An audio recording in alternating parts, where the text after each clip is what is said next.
Yeah, tēnā koutou katoa, and welcome to this episode of A View from Afar. And today we are joined by political scientist and former Pentagon Analyst Paul Buchanan. And in this episode, Paul and I will discuss, debate and assess whether deterrence is still a valid concept in international relations. And today we will assess whether or not deterrence has failed in Syria, in Ukraine, in the Middle East, and failed to stop an intensification of threat in the South China Sea. A question: is nuclear deterrence dead in the water? When we think about that question, we are reminded because, for example, overnight, the New York Times released details of a secret new nuclear deterrence plan that has been advanced by the Biden administration, apparently since earlier this year. Now, Biden's Nuke Plan is designed to ensure the United States stays ahead of an arms race and a supposed coordination of nuclear weapon technologies being developed by China, Korea, that is North Korea, and Russia. Now, the new questions obviously arise from this, and they include, for example, does a new generation arms race led by the United States, based on advanced nuclear weaponry, made more fearsome due to a rapid advance in artificial intelligence-assisted decision-making and also target selection, mixed with hybrid warfare. Now, all of this matrix, does this cause aggressive nations to rethink the consequences should they preemptively initiate a conflict? And also, what about the majority of the world? And what I'm talking about here is, what about the small states, small powers that seek stability and security via multilateralism or a constellation of like-minded nations, as we've heard about in these parts of the world down in the South Pacific? How does deterrence impact on those states, on those governments in their decision-making? Do alliances led by global powers that rely on deterring adversaries through development of superior weaponry and technology, does this offer small states more risks than it does benefits? These are questions I think that are very valid in today's environment, particularly when we see conflicts around the world. But specifically, is it preferable for many small states to focus on de-escalation and cooperative security rather than bind themselves to collective security agreements that are focused on deterring adversaries? And exactly that question has been posed to New Zealand governments over the last few years with respect to AUKUS. Remember that New Zealand abandoned the ANZUS alliance back in the 1980s under an ambitious and certainly binding anti-nuclear position in our legislation by the then Prime Minister David Lange and others. Now, the big question: how do we as member states in a world where bipolarity and conflict is intensifying ensure de-escalation occurs without reaching a tipping point that we cannot return from? That's the big one, isn't it? And there are others too. Is cooperative security and mutual agreement to weapons and technological controls, is that a way toward restoring an uneasy peace in the world? So before we look and deep dive into all of these huge issues, just remember that if you're joining us live via the social media platforms, and the system just told me that X, or formerly known as Twitter, is not going to allow us to stream live on this occasion. So apologies to anyone who was planning on watching and listening and interacting via that medium. Once again, YouTube is the stable one for all of this type of thing, and I encourage people to come across. But before we do so, remember that if you do come across and your comments are coming through via the social media platforms, feel free to have those comments and questions lodged, but remember that we may include them in the program.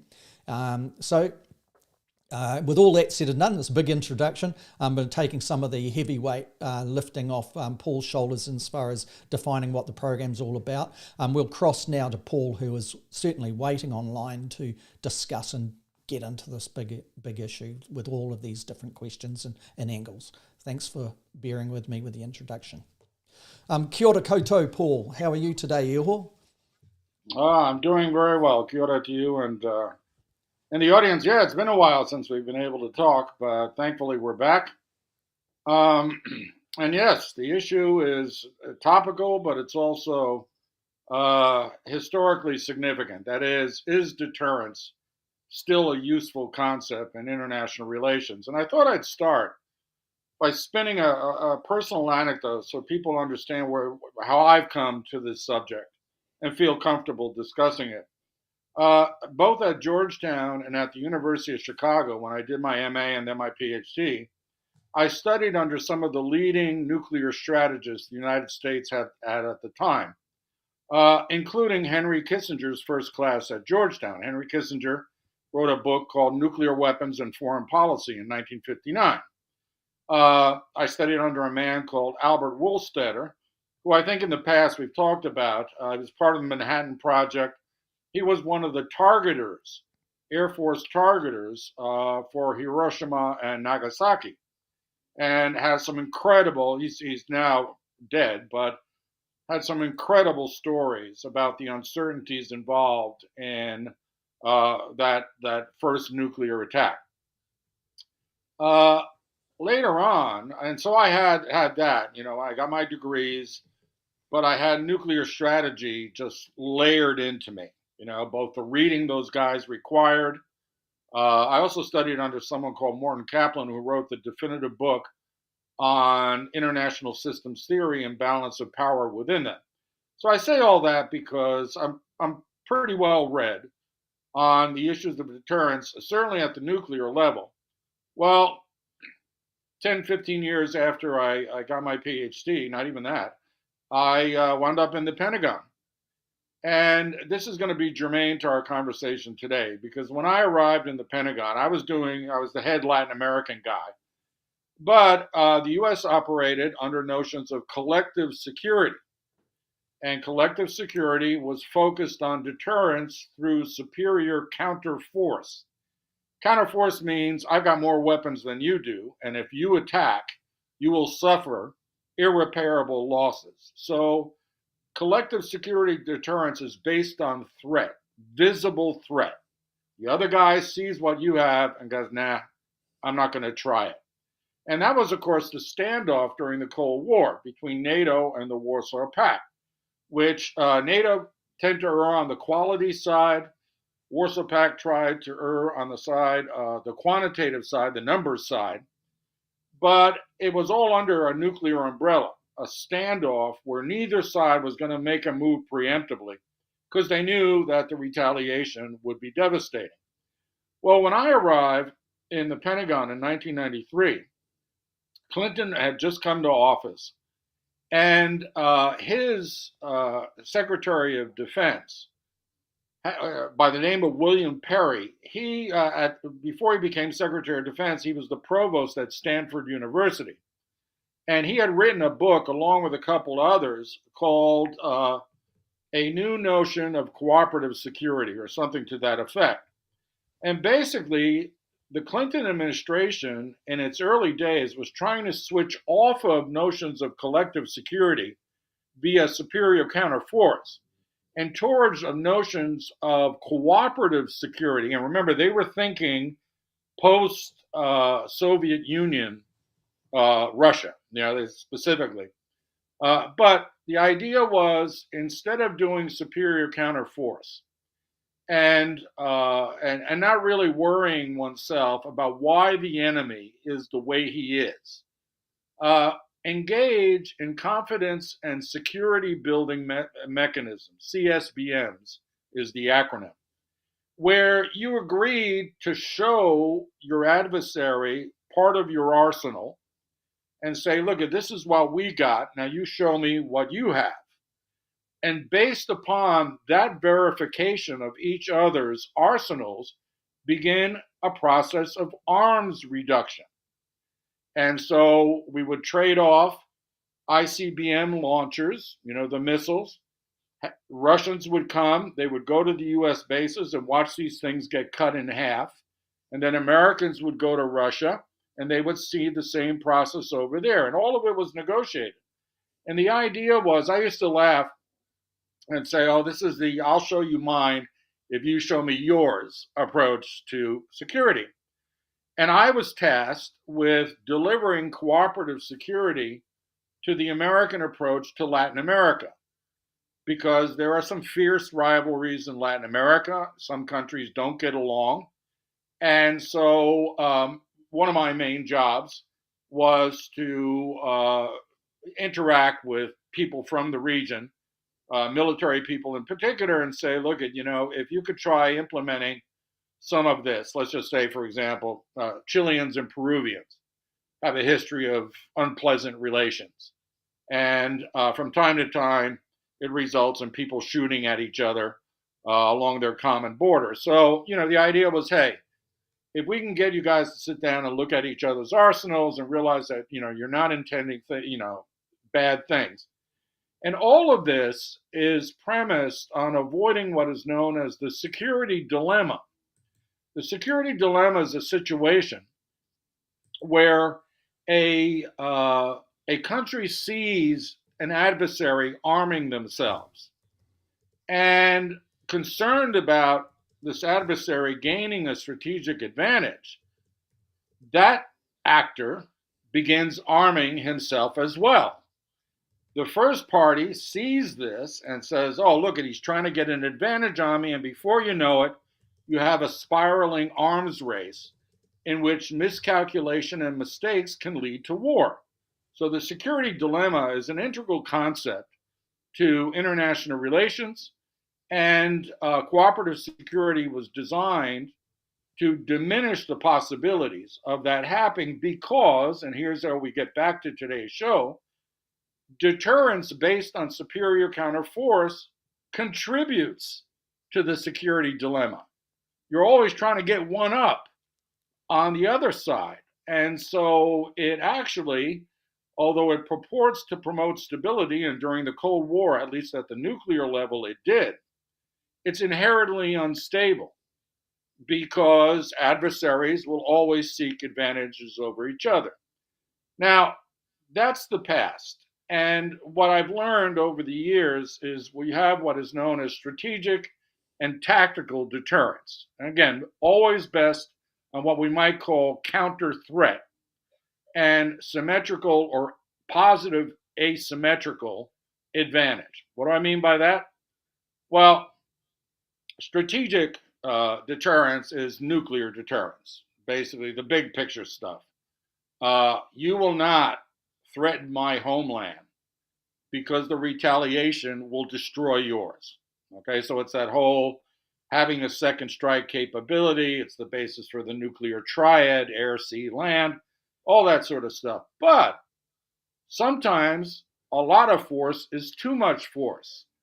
If, for example, a smaller power attacks a nuclear state with conventional weapons, in a weird way, it gets under the umbrella. What is the bigger state going to do? Nuke a non-nuclear state?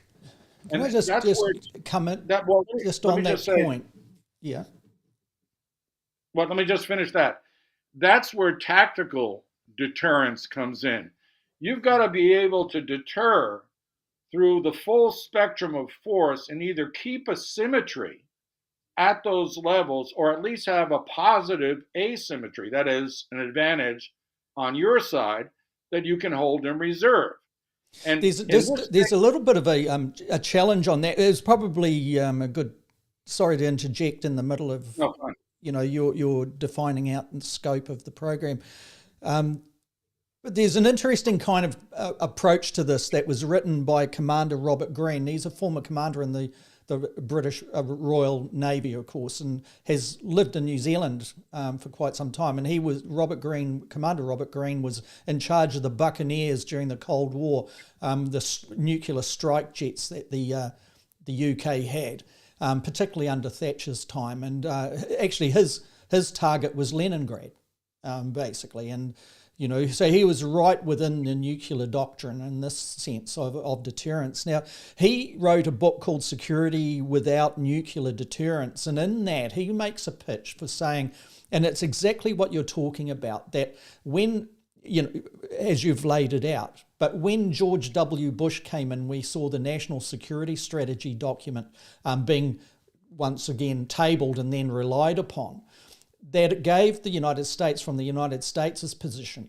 a position of preemptive strike on countries that challenged the United States on certain levels, and which included not nuclear threat. So conventional warfare, but also economics and things like this. So the whole thing was put into like a alphabet soup, if you like. And they're saying, I think it's fair to say that Commander Robert Greene's argument was that this whole picture that you've put out there at the moment, where conventional warfare can come under the umbrella and perhaps escape the retaliatory approach of a nuclear deterrence platform, with the National Security Strategy document and preemptive defence being a strong pillar of that. It put it to bed that it was completely a whole new world, if you like, in the sense of nuclear deterrence. And perhaps that argument in some ways goes to explain as to where we are now, where conventional warfare has flared as the globe adjusts to a bipolarity in a sense, and the constellations of powers on both sides of that observation. But Paul, I just wanted to bring that in because in some ways Robert Greene has a similar and interesting background to yourself. Just from the UK side, he came, of course, to a position where he was very much anti-nuclear in his thinking and his arguments. There was decisive moments that led him to that, and it was a part of a documentary that I did called "Morality of Argument: Sustaining a State of Nuclear Free." And he took a big part in that, as did you in that documentary. But I just wanted to add in at that point that these are some of the ideological kind of positions that have been taken by the United States, for example, when it was the unilateral superpower on the block, if you like. And what influence do you think that had on the state where we are now with conventional warfare flaring, for example? Well, the backdrop is this. Those common notions of deterrence and collective security operated well enough so long as we were involved in a stable international status quo. That is the rules-based order, the liberal order, whichever you want to call it. The fact is that everybody adhered to the same basic rationales. The line was no first use of nukes. And everybody developed second strike and third strike capabilities, redundant capabilities, so that you wouldn't be tempted to try to nuke, preemptively nuke an adversary, nuclear or non-nuclear, in order to gain some strategic advantage. Well, those rules are gone. The liberal order is no more. And so, as we've talked about in the past, as you move into a global transition in international affairs, the first thing that goes are consensus on rules. And so that's the underpinning to the long-standing adherence to notions of deterrence, well, that underpinning's gone. Now, I will say to you that one of the most shameful things the United States has done since the first atomic test is that it has never agreed to sign a treaty that prevents first strikes. That is to say, and I was most disappointed in the Obama administration because that was brought up by liberal Democrats and say, why don't we put out an offer to the Russians, the Chinese, all nuclear states, and say we all agree to no preemptive, no first strikes. All of us will go with second strike logics. And although other countries were willing to agree to that, the U.S. would not. He couldn't get Congress on board. So the United States... I guess it elevates up, doesn't it, that you take that approach, you've got to be very confident in your shield, if you like, your defensive shield, your ability to actually intercept incoming threat. So I'd imagine that the United States perhaps felt that it wasn't comfortable at that time to be able to give that away. Yeah, the U.S., when this was bandied about, had a decisive advantage in second and third strike capabilities. So I'm not entirely sure that they felt insecure and held on to that first strike position. But I just think, boy, well, that was an opportunity missed.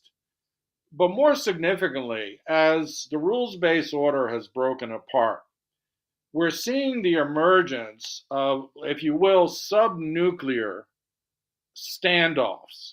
And I'll give you some illustrations. Did NATO deter Russia from invading Ukraine? No, it did not.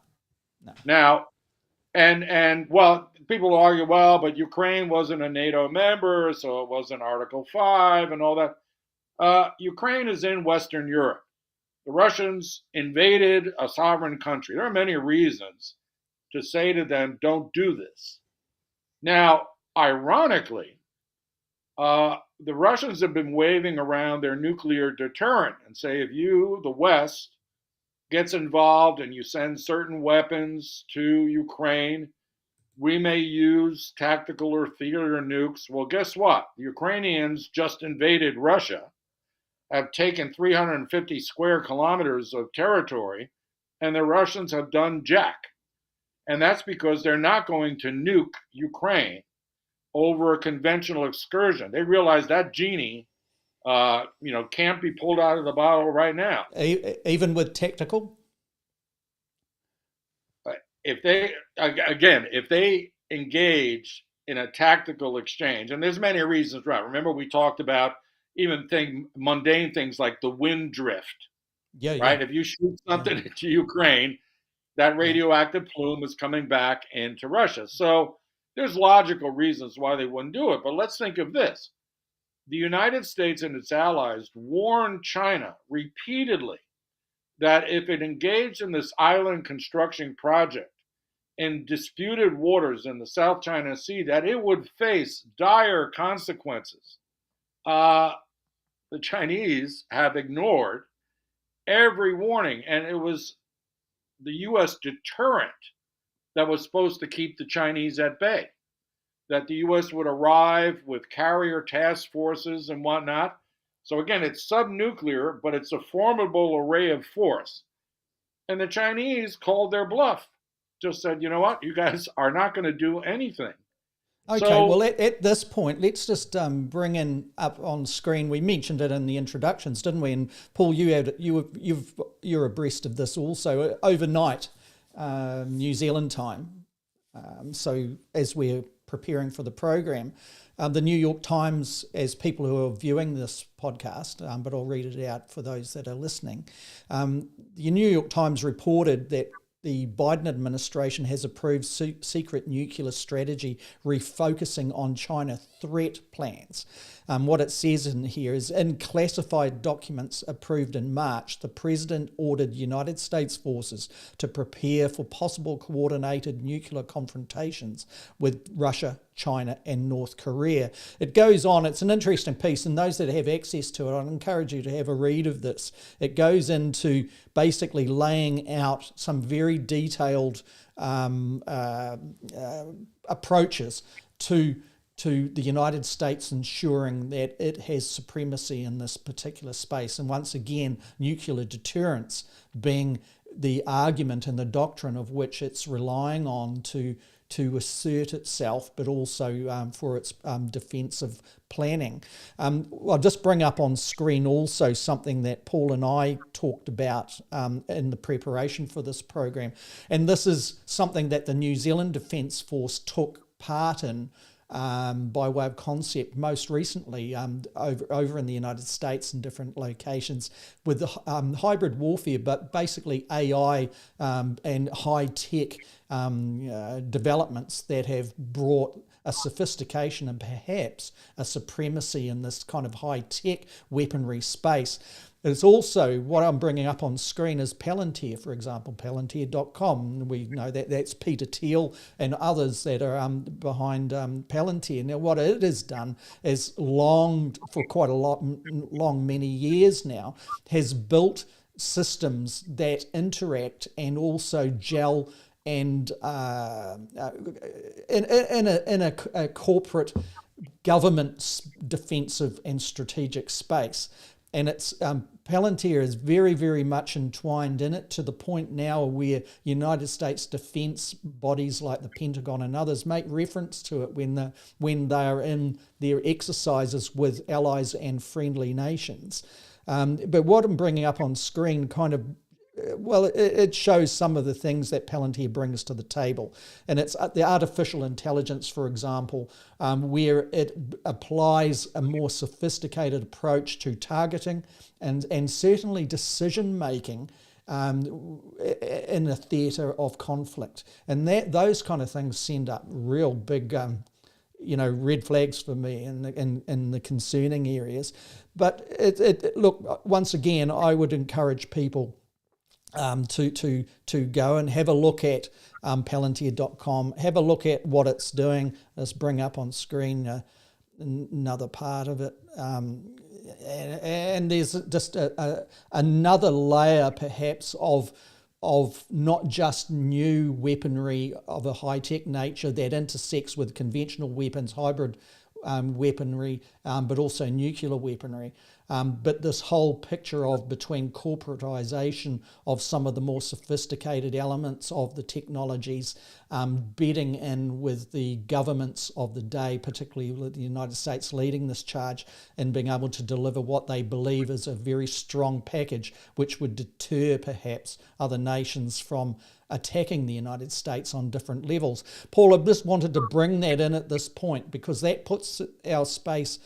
We've gone on a timeline trajectory of the past where you've defined exactly what the deterrence doctrine was and why. A bit of a tester there on how in nuclear deterrence during the Cold War, that for a large part you're saying, I'd say and divine out of what you're saying is being successful in that part, but that because of the reasons you've given, we're not on those stable platforms now that we can actually rely upon from the point of view of deterrence doctrine. I think I've got that kind of right, but you'll tidy me up if I haven't. But now today, for example, with the Biden administration having, or the New York Times having published what the Biden administration has been planning and is obviously implementing in this area, brings a whole lot more considerations to the table, certainly with the AI and high-tech capabilities there in the decision-making and in the targeting of adversaries in a live theatre. Back to you on that, Paul. All right. Well, I'll just say shortly, getting Peter Thiel, just like Elon Musk, involved in national security decision making is an absolute disaster. The dangers of allowing these two unstable geniuses, if you want to call them that, anywhere near nukes and whatnot are almost inconceivable to me. And so introducing machine learning artificial intelligence into nuclear decision making is a nightmare. Is just an absolute nightmare because their trigger points don't have reflection built into them, or perhaps now they eventually will. But you've got to have a human conscience at the end of the kill chain. There needs to be someone to think about the consequences of what is about to happen.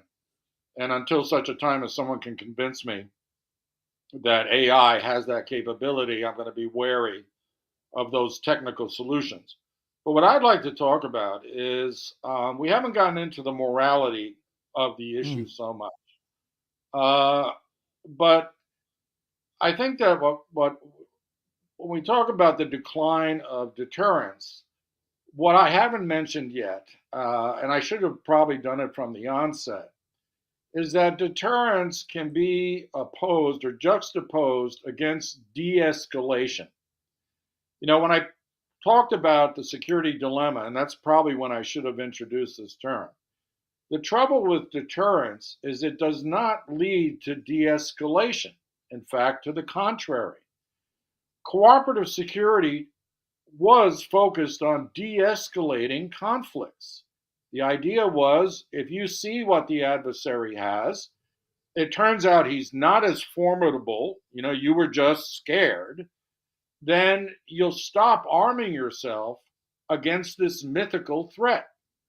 Now, you may ask yourself, why did cooperative security go nowhere, especially when it was being pushed by the United States in the context of NATO expansion? That was part of the deal. We hear a lot now about, NATO expansion is to blame for Russia. The logics were very different at the time. But cooperative security died hard on the sword of the Serbian-Kosovo conflict. The Serbs, dishonest actors backed by Russia, said, yes, we'll agree to that. This is 1998, 1999. Clinton's still in office. Cooperative security is still being pushed. And they go, sure, what we need are guarantees that the Kosovars are not arming themselves with NATO equipment and whatnot and are ready to attack us. So NATO and the US convinced the Kosovars to allow the Serbians to inspect their arsenals.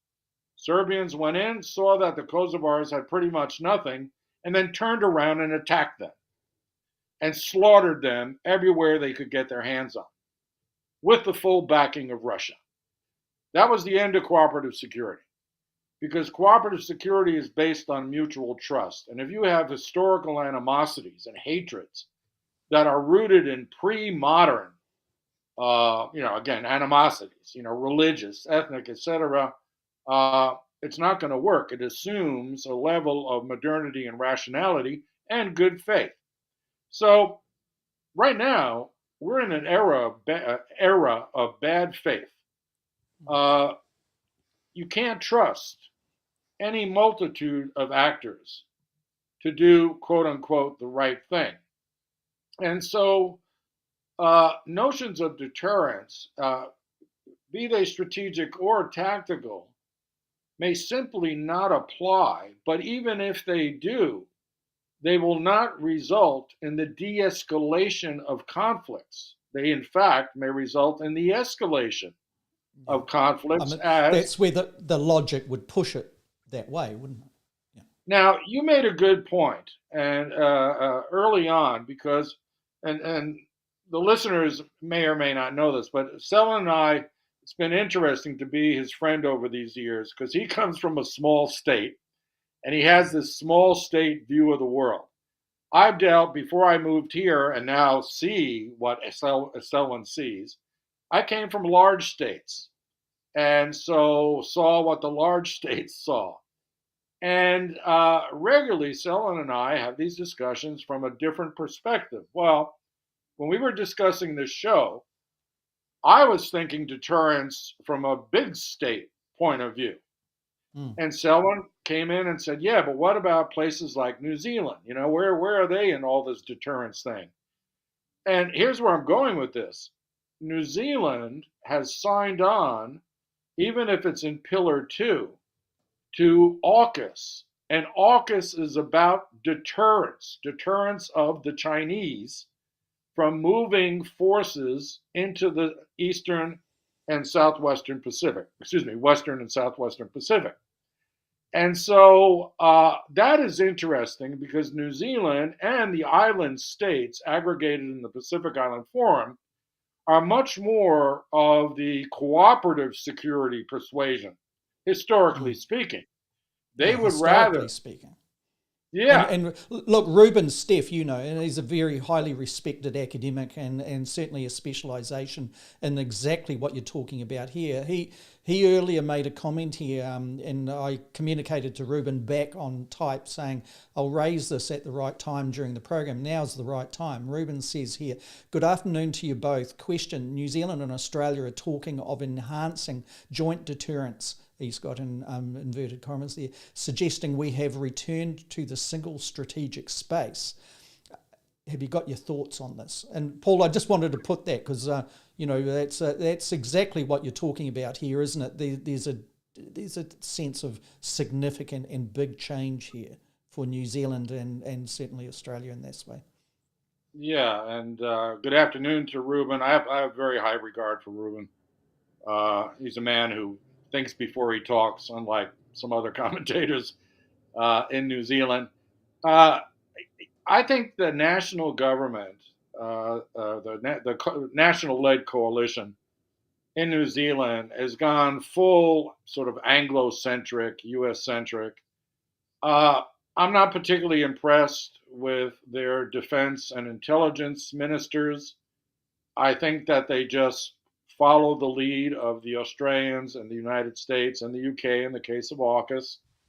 But it's sort of an unthinking, you know, diplomatic rapprochement type of logic. And they're not really thinking, I'd will say AUKUS, sycophantic as well as well, a part of okay, it, Paul. okay, yeah, okay, I agree. But this is the thing. I'm like, are these guys serious? They I mean, I'm not necessarily opposed to AUKUS. I know, you, Selwyn, and I differ a little bit on Yeah, that. yeah.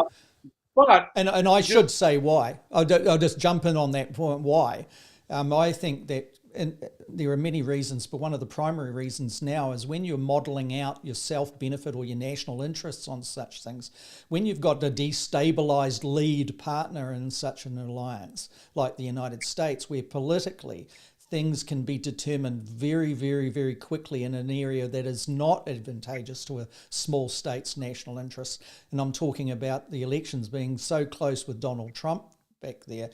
Surely New Zealand Defence has it on its shoulders a responsibility to communicate that to however the sycophantic ministers in the cabinet are with respect to global superpowers, exactly what the reality of such a led alliance would look like, and equally so that the destabilisation doesn't even go should the other side of the coin go. For example, the United States has a new president that is Kamala Harris, perhaps. That doesn't suddenly create a stabilised partner in such things. Also, with respect to the key questions that we have today that we're facing relating to deterrence, by New Zealand signing up to such an alliance, it's actually saying deterrence works, and it works for small partners, small powers, small states. I challenge that significantly. Those are the reasons, and they haven't even touched on the morality of the ethics of it. But and which was David Longy's big push, where as a small state, if you believed that you're under the nuclear umbrella and your security interests were attacked, what was going to happen? At least he was a realist, and he said we would burn. So those are the realities of small state considerations when we attach ourselves to such alliances. I just wanted to put you raised it, why we have slight differences there. Those are primarily the reasons for it. yeah, look at I, there this idea that the Chinese are going to punish New Zealand economically because New Zealand signs up to AUKUS Pillar 2 is rubbish. The Chinese are well aware of what's going on with New Zealand's strategic perspective. And they would do so anyway for any number of reasons. So joining Pillar 2 is not going to be the trigger to get the Chinese to cut off our Apple exports or whatever. I think more importantly, though, and this is should be something that's debated in Parliament here in New Zealand, is that we, as you rightly pointed out, we've now bought into the logic of collective security and deterrence in the South Pacific. We've aligned ourselves with the idea as, oh, these big players are going to protect us in the event that we're attacked. And I say to them, it depends on what sort of attack. What are you going to do? Nuke China if you have a cyber attack? Are you going to nuke China because it sends fishing vessels into the EEZ? I mean, again, there's high and low deterrence. And then there's deterrence high vis-a-vis the PRC and AUKUS. Do the AUKUS proponents seriously believe that adding 6 boats on a rotating basis through HMAS Sterling outside of Perth over the next 30 years or so will deter the Chinese from moving assets around? I mean, do they seriously believe that? Now, I would agree with AUKUS simply because it will allow you a better monitoring capability when it comes to the Chinese fleet. And remember, submarines are intelligence gathering platforms. So it will expand the intelligence gathering ability of the AUKUS partners. But the idea, and it's because they say it, they mention deterrence in their statements. And I think to myself, they must be smoking some of those left-handed cigarettes because Perhaps you're right. not. Maybe that's the explanation, because the logic doesn't stack up in my view. The other thing too, it's a matter of optics as opposed to where the threat is coming from. Now, threat can be defined in different ways. It can be obviously a threat from the point of view of attack on an individualistic state or what have you. But it's also the threat of destabilisation of the norm. And I'm not a conservative at heart, but sometimes when things are in balance, a threat can come from another power actually asserting itself for whatever geopolitical reasons that may underline that. And movements of supremacy or otherwise that are causing a power that may sense it's been in decline to actually overstretch itself. And that kind of concerns, I think, can raise the optics relating to, well, where is the real threat occurring in the Asia-Pacific, Indo-Pacific region? And that's probably a question for a whole episode, but certainly it's one worth lodging here at this moment. I think, like David Mooring put in the comment here, should all foreign treaties be only with the government of the day? No, he says, sadly, you make treaties with countries, not administrations, good or bad. So he's challenging my view that, with the destabilisation of the administration, potential administrations in the United States, being, you can't really tell where that's going to go. Irrespective of what the administration is, there's destabilisation in the lead partner and the way it expresses itself globally, I argue.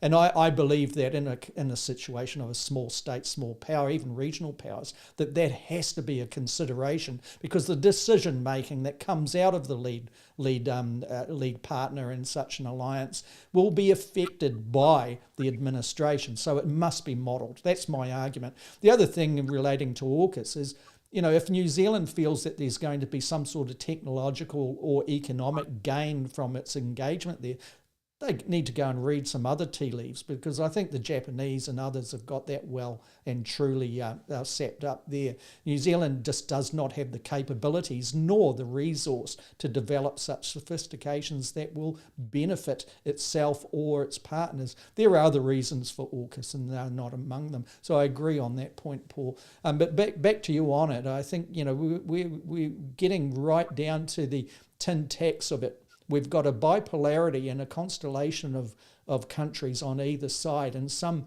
for whatever reason, like India, may actually, span both of that divide of bipolarity, and certainly trade interests do too. and cause countries like New Zealand and Australia and all others, and Europe, EU, Euro state countries to engage with those on the other side of the bipolarity frame. But where does that really leave us from the point of view of, okay, some of these current affairs issues have developed. What about in principle? Where should the policy guideline, the compass on directing such considerations be? Paul, what I'm hearing for you is a distrust that the deterrence argument, the doctrine, is actually been able to keep up with changes in the threat and weaponry areas.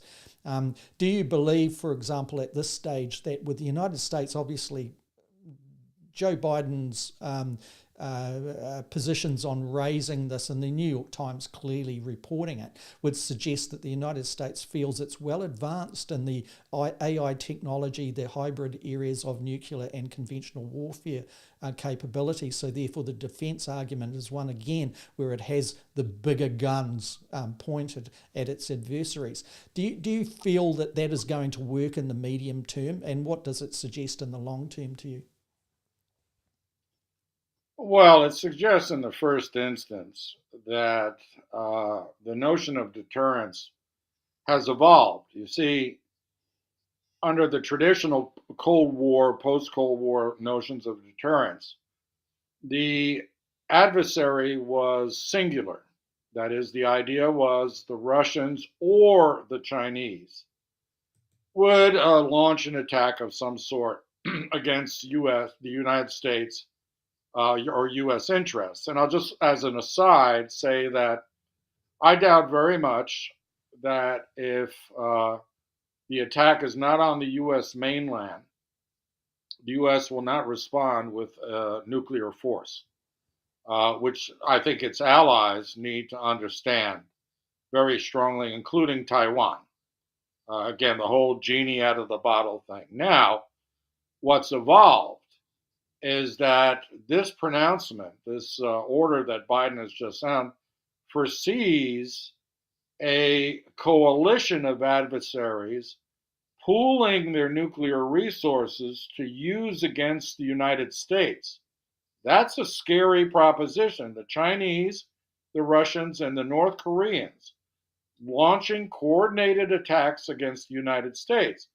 Now, you may think, well, this is farcical, but having been in that building, military planners in the Pentagon are paid to think of worst case scenarios. They're not there to think about sunshine and light and honey and all that. No. Yeah. There's no opportunity to say, oops, once the mistake has been made. I get it. Right. You rather plan for it and hope it never happens. But given the Chinese-Russian rapprochement, both over Ukraine, but in general, given the client status of the North Koreans, where they're sort of the tail that wags the Chinese dog when it comes to nuclear tests and that sort, it would be extremely imprudent for the United States not to plan for the possible contingency that adversaries will try to gang up on it. Now, the trouble is this. Again, we're going deeper, doubling down, if you will,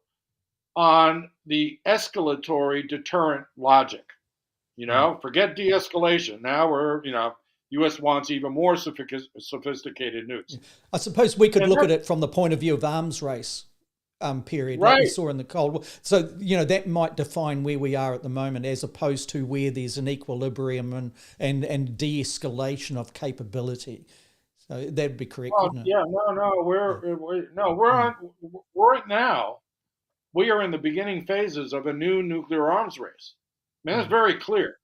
The Chinese not only want to increase their arsenal, but I'm going to blame them.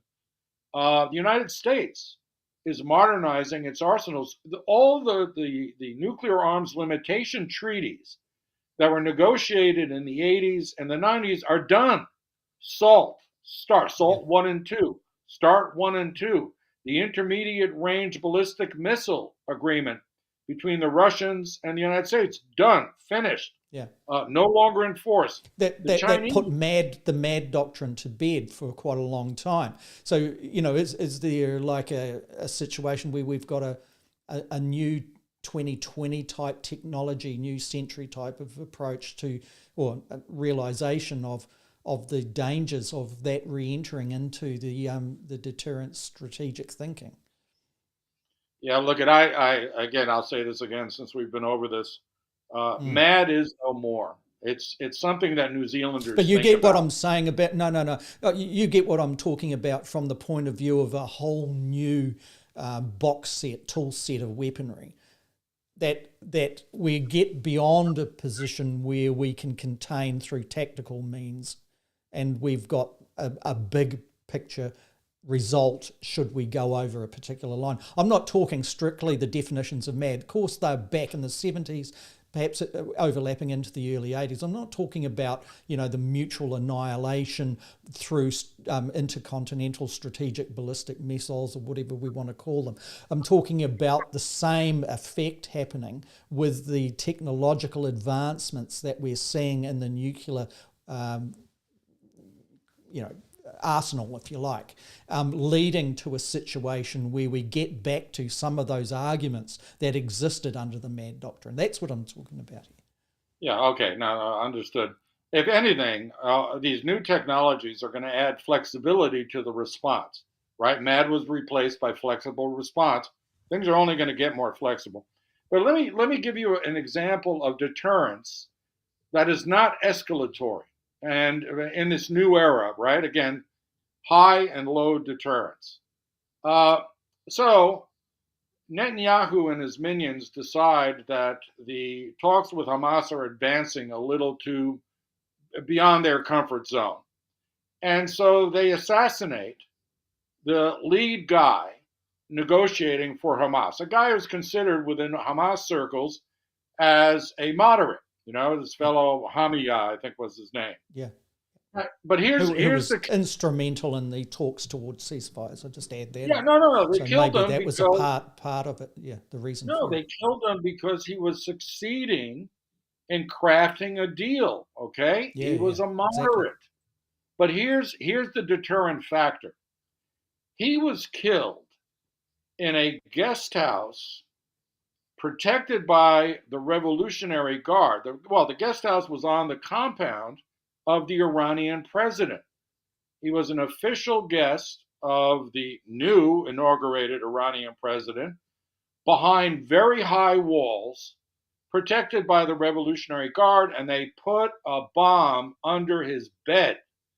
They got into the presidential grounds. They went in this 5-story building, and they put a bomb on the 3rd floor and wiped the guy out. That is the deterrent against Iranian coming back with big strikes. The Iranians have 2 reasons to be deterred. One is if the Israelis can get in to the presidential palace grounds, go to this guest house and wipe this guy out, it could happen to any of them. Now they don't know what on earth Mossad has, but what they have is really good. The second one is if you launch missile strikes and everything over the assassination of one person, it's overkill. And then it justifies a counter response that will be devastating. And so the Iranians are deterred not by Israeli nukes, but by the fact that the Israelis calibrated a decisive blow for their own, again, Netanyahu and his crowd, their own miserable reasons to try to derail the peace talks. But they did it in such a surgical way that Iran now has to think of a surgical response, lower the temperature, if you will.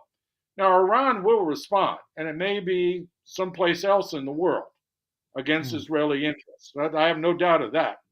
But you see, we've just walked back from the nuclear brink because everybody's talking about, nuclear war between Iran and Israel. That, I think, with the flexibility of military technologies these days, is the way they're going to manage conflict. They're going to find ways to get away from full nuclear exchanges, tactical or not, tactical theater. So that may be absolutely 100% true. And I get what you're saying there. But that doesn't make it any more secure for Palestinians nor the Israeli citizens that want to have a peaceful existence in their own territories. When you've got non-state occupied forces also that perhaps have their own reasons, I'm talking Hezbollah, that will not be deterred by such arguments, but can chip away, morph into a form of warfare that works in their interests and destabilises, the sense of supposed nuclear, deterrent stability that the Israelis seem to be trying to establish on that point. So what I'm getting at is it gets back to a comment that you made earlier about, I've got bigger weapons than you type of thing. The whole situation seems to destabilise and also corrupt the whole point of security. That unless there is some effort, perhaps we have to approach the tipping point before it occurs, like we saw in the Cold War. But there has to be surely an effort to advance de-escalation to the point of cooperative, even if it's strategic in its methodologies or in its approach, to be able to get all sides to a point where they can find a way through.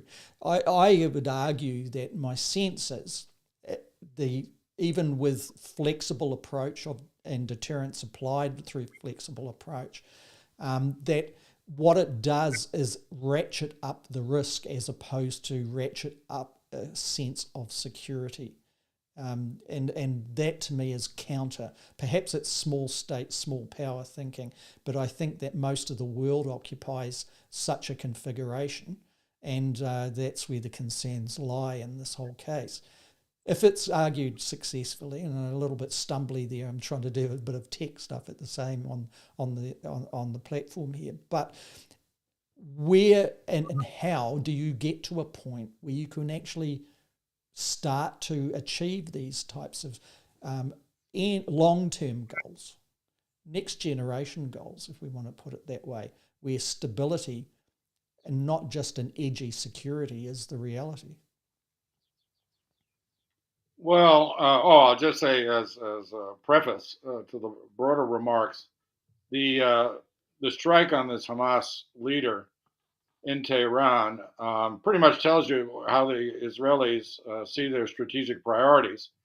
They're not worried about Hezbollah, and that is because of the doctrine of proportionality. They feel they can deal to Hezbollah in a symmetrical way, a proportional way, and they don't have to engage. The killing of this man involved an incredible amount of resources, time, effort, energy. This was no small feat. They don't need to do that with Hezbollah. And so it tells us that eliminating Hamas, or at least some of its leadership, is a priority, again, regardless of the motives. But the important point to keep in mind is the concept of proportionality, which I think is being eroded, and that's the dangerous part, Selwyn. In the good old days of the Cold War and whatnot, the idea was if you were struck by an adversary, you had to answer in kind, right? Yeah. Don't overdo it. Hit them back the way they hit you. Then everybody pauses and goes, okay, are we going to ratchet up a little more? And sometimes they did, and most times they did not. I think that shared logic of proportionality has gone out the window. Yeah, I think disproportionate defence is at best how you describe the Israeli response to October 7. And exactly. Then we start getting into the international law elements of how do you define the atrocities. So, but I'm just adding that context to. Yeah, no, it's good you're at it, because no one's deterred by international law. No. I mean, we've been through this before. No one gives a wang dang what the ICC has to say on the matter. They're just going to do it now. It might be helpful if the United States re-signed up to the ICC and actually put justice back into world affairs, from that point of view. But of course, George W. Bush, got out of that after earlier Clinton had signed the United States up to such an ideal. But sorry, I chipped in again. Yeah, no, it's fine. I mean, the U.S. lost its moral compass, if it ever had one, a long time ago, and it's in no position to preach to other people about uh, disproportional responses to aggression. However, the Israelis have provided a precedent, a very bad precedent, to because they're going to, by and large, get away with this. I don't, Netanyahu clearly is not worried about his own, personal physical security, and a lot of actors around the world are seeing this. Now, Israel is a special case because it has the protection of the United States as well as other Western countries. But the idea that we shared certain norms, certain values about, don't go overboard when attacked, keep it proportional, that I think is gone. And that's a very dangerous moment. Now, one thing I find interesting, and I was thinking about this in a previous part of this segment, is so here in the Southwestern Pacific, the Anglophone countries have decided that collective security and deterrence is the way to go because the PRC are the bad guys. And the PRC are building a blue water navy to come our way and do God knows what to us. What about the island states? What if, for example, instead of an invasion of Fiji or Samoa or Tonga, the Chinese engage in economic warfare or cyber warfare, that they do not do kinetic operations. They just take over these small countries by strength of money, right? They bribe officials, they import their labor to build things and whatnot. And before you know it, there's a Chinese base sitting in the Pacific because they were welcomed by the locals. That doesn't seem to have entered into the Australian, US, UK, and New Zealand logics. Maybe the threat of the Chinese is more in our eyes than those of our neighbors. But if the threat is, in fact, in our neighbors, it's not military. They're accomplishing what they want to accomplish without military means. So, what is your deterrence serving? I think you've explained exactly the Solomon Islands case there from a Solomon Islands government perspective. And certainly, with Fiji during the coup periods, that where did it find itself? It found itself being able to achieve a degree of economic development because of People's Republic of China and Russia. And obviously through remittances through Blue Helmet missions in the UN as well, like you and I had reported at the time of the coups on such things. But I agree, that takes us to that point where a comment that I made earlier on, that what is the optics of conflict or insecurity within a region, that it isn't always defined by a potential invasion through military or destructive means in a physical sense. But there are many other considerations that can occur. And I think in that space is probably why within the halls of corridors of power within countries like New Zealand, there have been debates about, well, why?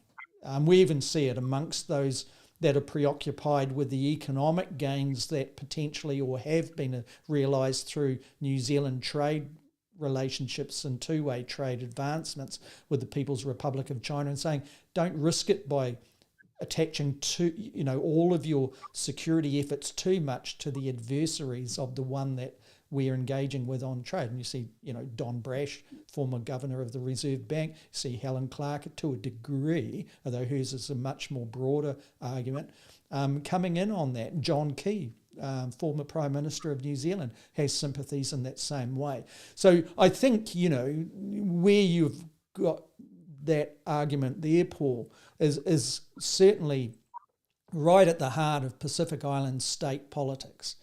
And it comes down to, and often, like you know very well, natural resource that can be exploited or explored by way of a global economic powerhouse like China, and the gains that China may have in the multilateral forums of the world by way of return from these smaller states.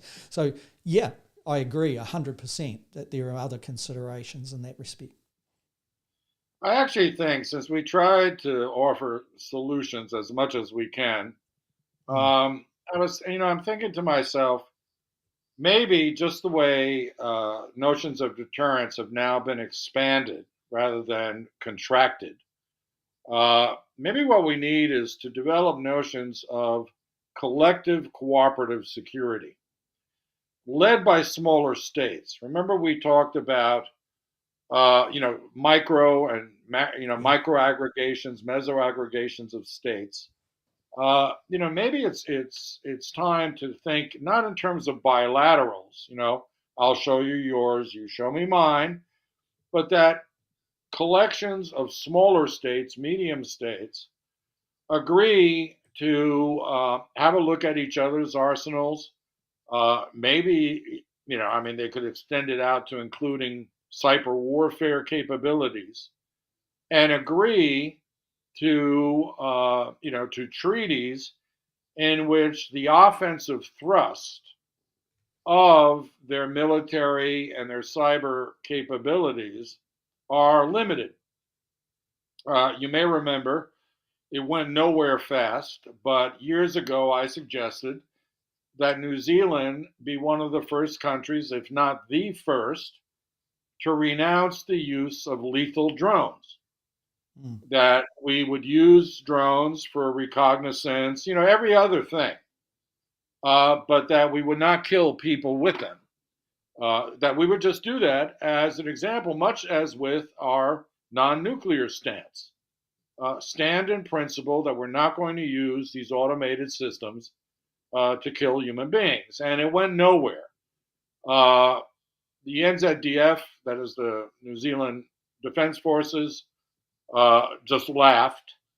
And then conservatives in Parliament ridiculed the very notion. The idea was, oh, what? You're going to tie one arm behind your back? The Chinese. So much for that. But I still think it was a good idea, and I think now it can be expanded. Yeah, And so, exactly. we're See that. not going to do it. The trouble is, right now we're in the core, as we talked about recently. We're in the core of the transitional moment, and the core of the transitional moment is the push and shove moment.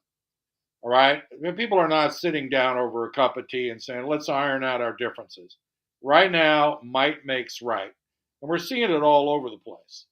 And I actually think, unfortunately, that we're going to see more armed conflict before people come to their senses and realize that this is no way to continue. Now, there's a couple of flashpoints. I mean, imagine if the Sunni oil oligarchies tried some sort of cooperative security agreement with the Iranians, right? So that you had a Sunni Shia entente where they said, okay, we've got these historical enmities due to differences about religious belief, but do we really need nukes? Do we really need to be at each other, using proxies and that sort of thing? We'll leave Israel aside because that's a whole other kettle of fish. But it is possible that somewhere cooler heads could say, you know what, this is a security dilemma. We're just Mm. So, spiraling so you're into talking it may come out of the regional powers. that's what I think. I think there needs to be aggregations, and you're right, regionally based that say, you know what, we're not buying into this logic. The logic of deterrence, counterforce, and then again the ensuing security dilemma. We're going to back up from that, and the way we're going to do it is to revisit but evolve the cooperative security approach. And that I think would be very helpful, even if it's just a discussion point at this juncture. What'll be interesting is that we've actually, intellectually speaking, security analysts in most of the world, but certainly down here, have regressed. They're not, forward thinking. They think about weapon systems, sure, they think about that, but in terms of how to use them, uh, we've gone back to old-fashioned notions of deterrence, which I think, quite frankly, are no longer applicable because of the high, low, and everything in between. I mean, how do you deal? How do you deter someone from cyber warfare? How do you back them up to the point they won't try to do it again? Yeah. You can see, I mean, the Yeah. United States. It's like David Mooring raised here. Too late for drones. Too useful in Ukraine. Autonomous drones are inevitable, and he says here it's same with autonomous submersible drones and walking robot soldiers. Now, I get that, but there's a difference between capability and control. And I think what you're talking about is cooperative control. And how do we get to a point where there's mutual advantage for those types of things to happen? We see in history, don't we, if compared to the here to the now, and during the Cold War, there was a point where those discussions, things came into alignment where it was possible. And I'm thinking Reagan and Gorbachev most significantly in that respect, yeah? So maybe, history has shown us that there are pathways towards such things, but it's certainly, I agree with you, we're in the shouting and fighting stage at this stage. And that's the danger, isn't it, where we've got such sophistications that do require some sort of, discussions and diplomacy and controls, even if they're mutually agreed to type controls, to get a more stable and secure planet, as opposed to one where the weaponry is forcing a destabilized environment that can spark once again. So, I Paul, mean, we're getting, let's wrap it up. I'll just put it back to you on that point. yeah, I think the trouble is that we're in an age where discussions about technology and technological advancement are outstripping our conceptualization of what they are useful for. Another way of saying it is we're very focused now on the dialectic between the offense and the defense. You develop an offensive system, a defensive system is developed to counter the offensive system, an offensive system is developed to counter that defense, so on and so forth. We're not thinking about the why, the absolute why of all of this. We're rooted in technology, and I blame Elon Musk, this Thiel character. It's there's just this fetishism of the technological, including AI. And what actually we need to think about is, if you think of international relations as a community of nations, some, are fractious, some don't get along, all that sort of thing, but it's actually a human community. Then organizing that community in non-conflictual ways should be the paramount goal. If you look there, while the UN is not cutting it, okay, if we look at our international organizations, the logics that propel them, they are no longer suited to purpose. Be it the World Bank, be it the IMF. I mean, these institutions were built for and by the rich part of the world, not for those, who wind up, taking money from them.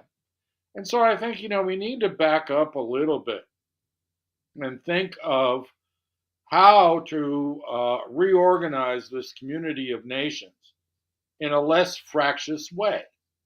And I think that lead will not come from the great powers, because they are the dominant part of the status quo. So it will have to come from smaller powers, but the smaller powers have to have courage.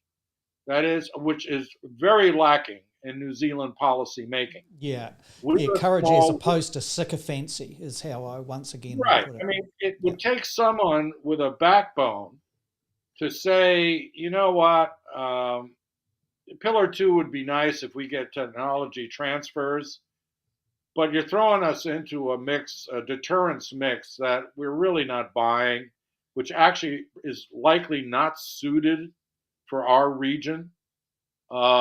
And so now we'll pass on that. It would take someone with incredible fortitude to turn around and say, we'll pass.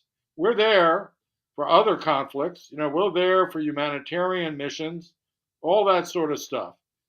But deterring the Chinese in the South Pacific via submarines, not so sure about that one. We don't have that here in New Zealand. We simply do not have statespeople. We have politicians.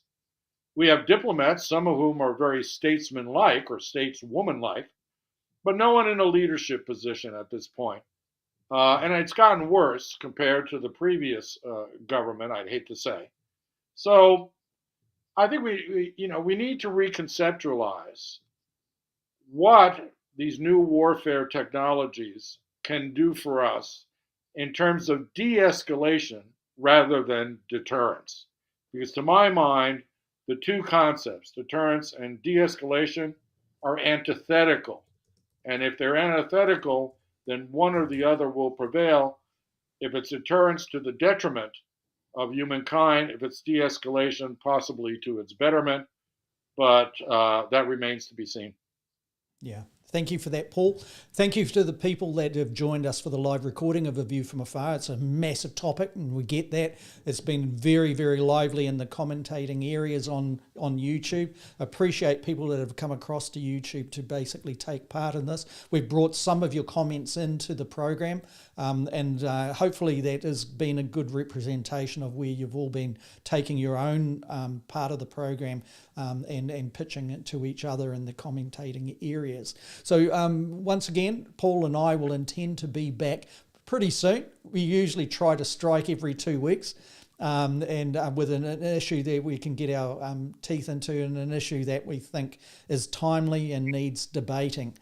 So in that respect, thank you again for all of those involved, and especially you, Paul, in bringing your experience and expertise into this topic. That's huge, isn't it? Until we're back again next time, ka kite anō, or be kind to each other out there, and may peace reign eventually, one would hope. Goodbye for now.